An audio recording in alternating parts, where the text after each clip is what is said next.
Jamani, wewe ukifa haraka ni wazi kabisa utawaacha watoto wako yatima, si ndio Lakini mke wako bado ni mdogo sana, atabakia kuwa mjane. Tumeelewana Na usipokuwa makini mkeo anaolewa. Jamani, mmeelewa hiyo? Usipokuwa makini mke wako anafanyaje?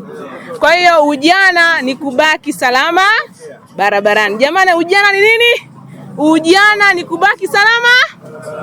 Ujana sio kunyanyua juu matairi ya pikipiki. Hapana. Ujana sio kuweka mshikaki wa 5 6 kwenye pikipiki. Huo sio ujana.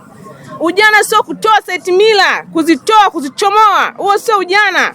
Ujana sio kuondoa dashboard kwenye pikipiki. Huo sio unyamwezi, si ndio Lakini sio unyamwezi unaenda pikipiki kwa mwendo kasi, unakatwa miguu. Jamani, huo ndio unyamwezi.